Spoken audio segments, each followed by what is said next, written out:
नमस्कार, जोहार, झारखंड देख रहे हैं आप और मैं हूं आप सबके साथ सोनाली सिंह। बुलेटिन की शुरुआत रांची से आ रही एक बड़ी खबर के साथ करते हैं। अलकतरा घोटाले में ईडी की एक बड़ी कार्रवाई की गई है। Kaushalya infrastructure development corporation limited के खिलाफ ये पूरी कार्रवाई की गई है। अलकतरा घोटाला मामले में ईडी की एक बड़ी कार्रवाई, केआईडीसीएल की एक करोड़ से ज्यादा की संपत्ति से अंचल संपत्ति अटैच की बात सामने आ रही है। रांची सीबीआई की ओर से दर्ज एफआईआर के आधार पर यह पूरी कार्रवाई की गई। केआईडीसीएल पर 1.08 करोड़ की सरकारी राशि के गबन का आरोप लगा है। और सहयोगी ओम प्रकाश फोन लाइन पर जुड़ चुके हैं। ओम प्रकाश, अलकतरा घोटाला मामले में ईडी की एक बड़ी कार्रवाई, क्या कुछ अपडेट आपके पास? जी, बता दें सोनाली की अलकतरा घोटाले को लेकर लगातार ईडी की तरफ से कार्रवाई की जा रही है। पिछले दिनों भी हमने देखा था कि क्लासिक कोल नामक कंपनी के निदेशक की संपत्ति को अटैच किया गया था। उसके बाद फिर कौशल्या इंफ्रास्ट्रक्चर डेवलपमेंट जो कंपनी है उसके भी अचल संपत्ति को अटैच किया गया। ये पूरी कार्रवाई वेस्ट बंगाल के झाड़ग्राम में हुई है। मामला चूंकि रांची में दर्ज था, तो जिस वजह से रांची की टीम ने जाकर ये संपत्ति अटैच की है। आपको ये भी बताना चाहेंगे कि ये कॉन्ट्रैक्ट कंपनी जो है वो डाल्टनगंज स्थित विभिन्न सड़कों के निर्माण के दौरान जो गड़बड़ियां पाई गई थी उस दरमियान 59 चालान प्रस्तुत किए गए थे, जिसके एवज में ये पूरी राशि का गबन किया गया था। इसी मामले को लेकर ईडी की ये कार्रवाई है और लगातार ईडी जो है वो इस तरह के मामलों में, अलकतरा घोटाले से जुड़े हुए मामलों में अपनी कार्रवाई करती हुई नजर आ रही है। जी ओम प्रकाश, आपका बहुत बहुत धन्यवाद तमाम जानकारियों के लिए। और देखिए, बीजेपी ने पूर्व खाद्य आपूर्ति मंत्री सरयू राय पर मंत्री रहते हुए 10 करोड़ से अधिक के घोटाले का आरोप लगाया है और राज्यपाल से इस मामले की जांच की भी मांग की है। राजभवन में राज्यपाल से मुलाकात के बाद बीजेपी नेता देवेंद्र सिंह ने साफ तौर पर कहा कि साल 2016 में तत्कालीन खाद्य आपूर्ति मंत्री रघुवर दास ने विभागीय पत्रिका आहार का प्रकाशन किया था, जिसमें करीब 10 करोड़ रुपए खर्च किए गए थे, जबकि 17 लाख रुपए से ऊपर की खर्च की राशि के लिए टेंडर करना होता है या फिर कैबिनेट से स्वीकृति लेनी पड़ती है। लेकिन इन सारे नियमों को ताक पर रखकर सरयू राय ने अपने मंत्री होने का फायदा उठाया और पत्रिका को छपवा दिया। वहीं लाभुकों को वॉइस कॉल में भी व्यापक गड़बड़ी मिली है। जो काम सरकार प्रति कॉल 10 पैसे से करा सकती थी, उसी वॉइस कॉल के लिए सरयू राय ने एक कंप्यूटर शॉप को 81 पैसे प्रति कॉल का भुगतान किया। ऐसे में इन मामलों की जांच जरूर होनी चाहिए।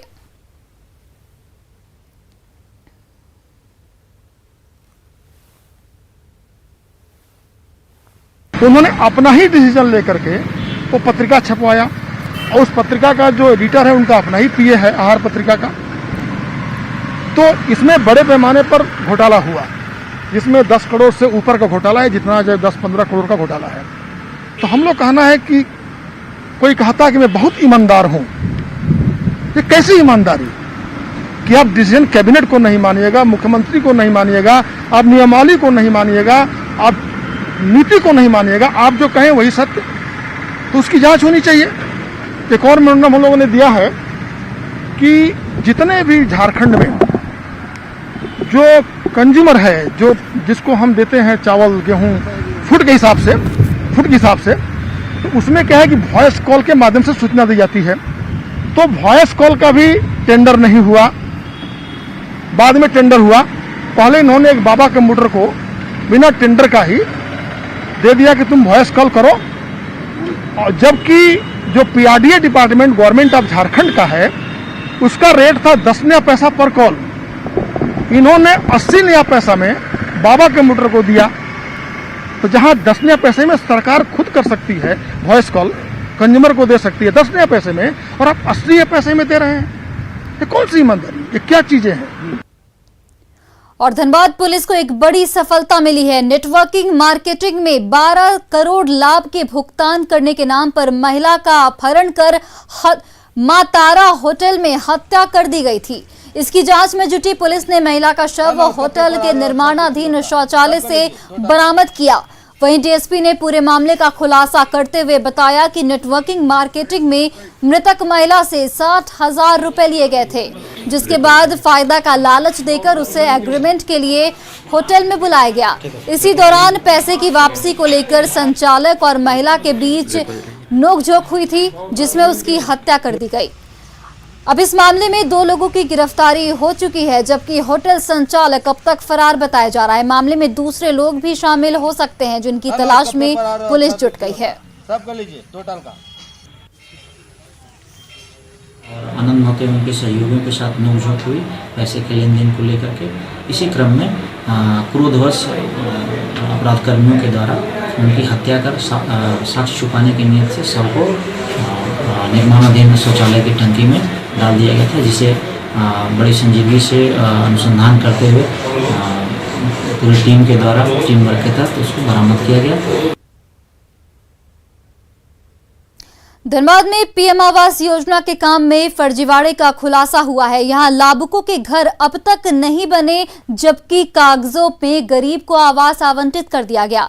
इतना ही नहीं, योजना की पूरी राशि भी बिना लाभुक के जानकारी के ही निकाल ली गई। अब इस मामले में स्थानीय दलाल, मुखिया और अधिकारियों पर गबन का आरोप लग रहा है। पूरा मामला राजगंज दलूडी पंचायत का बताया जा रहा है, जहां के कटरटांड निवासी विनोद तुरी के लिए साल 2018 में ही आवास योजना की मंजूरी मिल गई थी। सरकारी दस्तावेजों के मुताबिक 3 किश्तों में उसके खाते में 1,20,000 रुपए भी ट्रांसफर कर दिए गए, लेकिन लाभुक को एक पैसा तक नहीं मिला। मामले के खुलासे के बाद पीड़ित ने आरोपियों पर कार्रवाई के साथ ही आवास योजना का लाभ दिलाने की भी मांग की है। पैसा तो उधर पहले हमरा नहीं भेजा है, पैसा नहीं भेजा है। 1 रुपया आपको नहीं मिला अभी तक? नहीं। लेकिन सरकारी कागज में तो दिख रहा है कि आपका घर कंप्लीट हो गया, आपको 1,20,000 रुपया 3 किस्तों में दिया गया।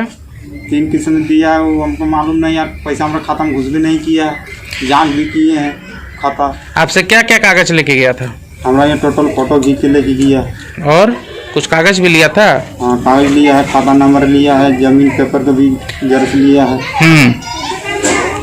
और घर बनवाने के नाम पे कुछ पैसा भी लिया था आपसे? हाँ, पैसा लिया है। कितना? 10,000 रुपये।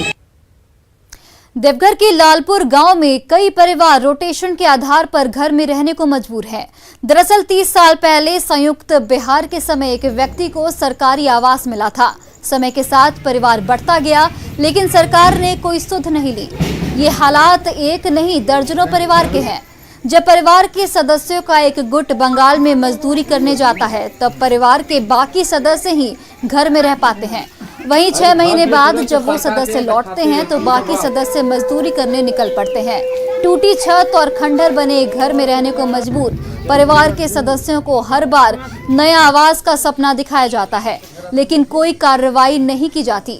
वहीं बारिश के दौरान घर के सदस्य सामुदायिक भवनों में रहने को मजबूर दिखते हैं।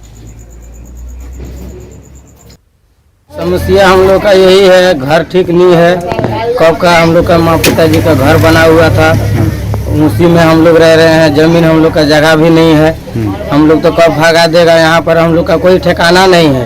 अपना बाल बच्चा लेके अगर होगा कहीं भी भगा देगा तो हम लोग चला जाएंगे बाल बच्चा लेके। और उसके बाद जो है बहुत ऐसा लोग बोला जो वोट दो तो ये करेंगे, वो कर देंगे, घर बना देंगे। तो घर प्लस्तर का पैसा आएगा, वो भी नहीं। 500 रुपया बल दो, ये करा देंगे तो वो करा देंगे, 500 रुपया भी दे दीजिए। किसी दादा के नाम पर घर बना है 25 साल पहले, किसी बाप के नाम पर। उस समय वो लोग 2 परिवार थे, वही अभी घर में वो लोग 12, 15, 10 परिवार हो गया है। ऐसा 2-4 परिवार में ऐसा है कि एक भाई अगर बंगाल जाता है तो दूसरा भाई को यहाँ रहना पड़ता, फिर वहाँ जाता है, फिर दूसरा को बाहर जाना पड़ता है। पिछले साल 1 जुलाई को श्रीनगर के मालबाग में आतंकियों से मुठभेड़ में साहिबगंज के सीआरपीएफ जवान कुलदीप उराव शहीद हो गए थे।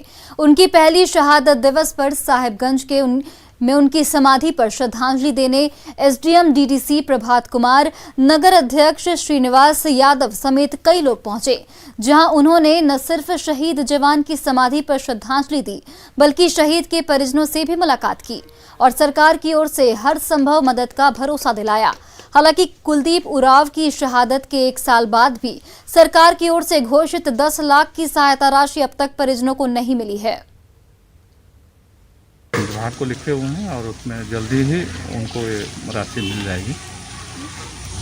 अभी तक तो लेकिन जल्द मिलने की संभावना है। रांची की बहादुर बेटी चंचला वर्ल्ड कुश्ती चैंपियनशिप में दमखम दिखाने जा रही है। खेलगांव में 9 दिन तक ट्रेनिंग के बाद उसके हौसले बुलंद नजर आ रहे हैं।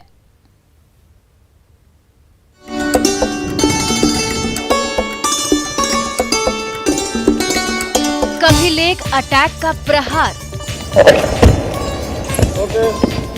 ओके एक्शन ओके अब तो कभी धोबी पछाड़ का दांव।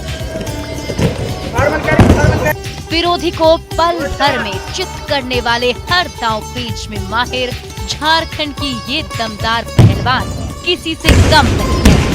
कुछ दिन पहले दिल्ली के रिंग में जब इस बहादुर बिटिया ने बड़े बड़े सुरमाओं को धूल चटाई थी तो उसकी निगाहें दूर तक थी। इसलिए दिल्ली का दिल जीतकर और हंगरी के जूनियर वर्ल्ड चैंपियनशिप का टिकट लेकर ये नन्ही चैंपियन घर लौटी तो आगे के सफर के लिए यहाँ उसे 9 दिन तक कड़ी ट्रेनिंग दी गई और अब ये बेटी अपना इरादा पक्का कर चुकी है। तो कोचेस ने ट्रेनिंग दी, उसमें जो गलती थी वो उन्होंने बताया और मैट पे बहुत अच्छा ट्रेनिंग होती है और फिर जो नहीं हो पा रहा था वो महज 15 साल की उम्र में अपने दांव पेच से देश भर के पहलवानों को हैरान करने वाली ये बहादुर बेटी जल्द ही विदेशी सरजमी पर अपना दमखम दिखाएगी। तो एक बार फिर झारखंड के साथ साथ देशवासियों की निगाहें उसकी चुस्ती फुर्ती और धैर्य पर टिकी होगी। उसके कोच भी आश्वस्त हैं कि झारखंड की मिट्टी में पली बढ़ी ये दमदार बेटी किसी को निराश नहीं करेगी। कुश्ती में महिला का सबसे मजबूत पक्ष होता है लेग अटैक। ज़्यादातर सिंगल लेग, डबल लेग, पट ये सब होता है और धोबी पछाड़ तो पूरे भारत में से ही फेमस है। जितने भी इसके वीक टेक्निक थे हमने उसमें काम किया, उसको सुधरवाया और मुझे उम्मीद है कि चंचला हंगरी से मेडल लेकर वापस आए। हमें गर्व है उसके ऊपर। झारखंड के इतिहास में पहली बार विश्व कुश्ती प्रतियोगिता में दमखम दिखाने जा रही इस चैंपियन बिटिया के साथ देशवासियों का गुड लक तो है ही, साथ ही वो मजबूत इरादे भी हैं जिसकी बदौलत मुश्किल से मुश्किल घड़ी में भी ये नन्ही बहादुर बेटी कभी कमजोर नहीं पड़ती। संजय सिन्हा, न्यूज़ 18 रांची।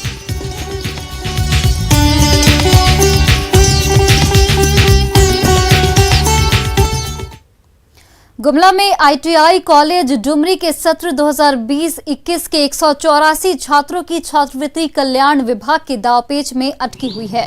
परेशान छात्रों ने इसकी जानकारी बीजेपी एसटी मोर्चा को दी, जिसके बाद मोर्चा के अध्यक्ष छात्रों के साथ कल्याण पदाधिकारी और आईटीडीए के निदेशक से मिलने पहुंचे। कुछ कागजातों का सत्यापन नहीं होने की वजह से छात्रों की स्कॉलरशिप रोक दी गई थी, जिस पर कल्याण पदाधिकारी ने जल्द ही कागजी कार्रवाई कर स्कॉलरशिप दिलाने की कोशिश किए जाने की जानकारी दी।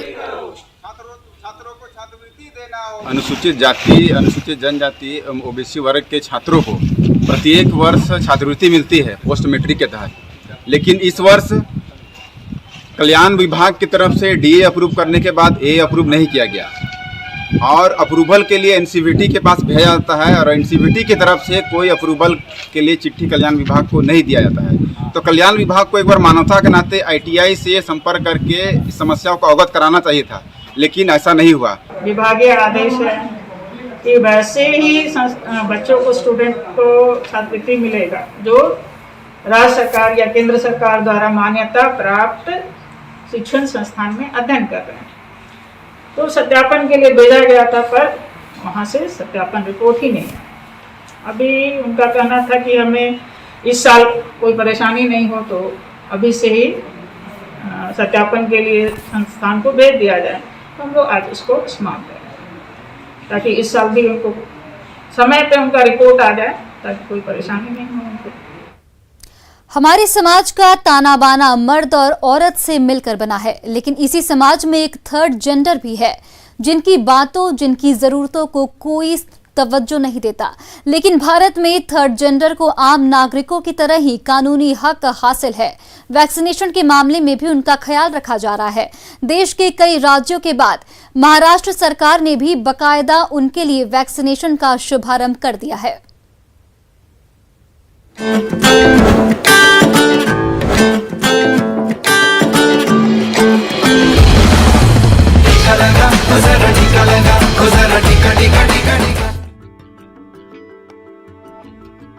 कोरोना के खिलाफ जंग में हमारी जीत सुनिश्चित हो सके, इसके लिए सरकार पूरे देश में टीकाकरण की मुहिम चला रही है। टीके के लिए 18 साल से ज्यादा उम्र के हर पुरुष और महिला को फ्री में वैक्सीन दिया जा रहा है। लेकिन इन सब के बीच थर्ड जेंडर के नागरिक इस जंग की कमजोर कड़ी ना बन जाए, इसे देखते हुए महाराष्ट्र सरकार ने ठाणे में किन्नरों के टीकाकरण का भी शुभारंभ कर दिया है। इस अभियान के तहत शहर के सभी किन्नरों को टीका दिया जा रहा है। सभी लोग जो है बेगर्स है, जो जिनको लोग नहीं, कोई परिवार नहीं है, जो ब्रिज के नीचे लोग रहते हैं, उनको भी यहाँ पर वैक्सीनेट करने का काम शुरू है। आज तृतीय पंथीय जो 150 तृतीय पंथीय ठाणे शहर में उनको यहाँ वैक्सीन देने का प्रोग्राम शुरू हो गया है। ये राज्य की पहली शुरुआत है। किन्नर समुदाय के लिए चलाए जा रहे इस विशेष टीकाकरण अभियान की शुरुआत महाराष्ट्र सरकार के नगर विकास मंत्री और ठाणे महानगर पालिका आयुक्त डॉक्टर विपिन शर्मा ने की। इस टीकाकरण अभियान में उन लोगों को भी टीका दिया गया जिनके पास आधार या पहचान के दूसरे जरूरी कागजात उपलब्ध नहीं थे। किन्नर जो समाज है, हमारा जो समाज है, उनके पास कोई आधार कार्ड नहीं लिंक होते, किसके पास आधार कार्ड नहीं होते, प्रूफ नहीं होते, तो इसकी वजह से हमारे को बहुत दिक्कतें आई है हमें कि वैक्सीनेशन कैसे लिए जाए। हमको आज थाना में वैक्सीनेशन आज किन्नरों को मिल रहा है। मैंने वैक्सीन ली हूँ और अभी मुझे काफ़ी अच्छा लग रहा है। अभी तक तो कोई प्रॉब्लम नहीं लग रहा है। पे हम लोग जो कितने किन्नर्स, हम लोग 50 किन्नर्स लोग आए हुए हैं और हमारे जितने भी किन्नर्स आए सब लोग लाइन से ले रहे हैं वैक्सीन, एक एक जन लेते हुए आ रहे हैं बाहर। साल 2011 की जनगणना के मुताबिक देश में थर्ड जेंडर की कुल जनसंख्या का 8% महाराष्ट्र में रहते हैं। इस लिहाज से महाराष्ट्र सरकार का ये कदम निश्चित तौर पर कोरोना की रोकथाम के लिए मील का पत्थर साबित होगा। उम्मीद है देश के बाकी राज्य भी जल्द ही इसका अनुसरण करते हुए जीत का रोड मैप तैयार करेंगे। ठाणे से ब्यूरो रिपोर्ट, न्यूज़ 18 नेटवर्क।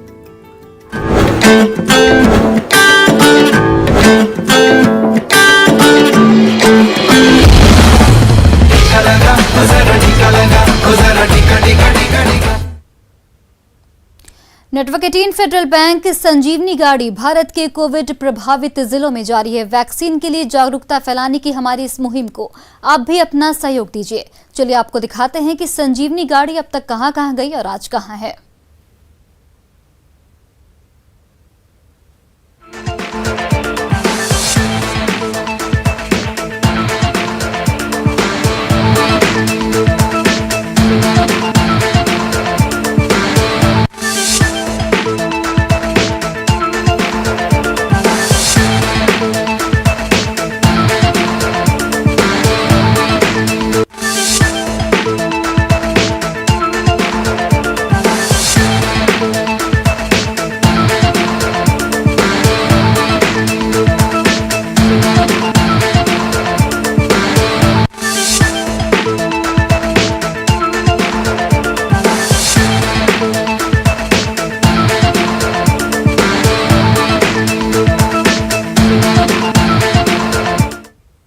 और चलिए अब देखते हैं झारखंड 2020।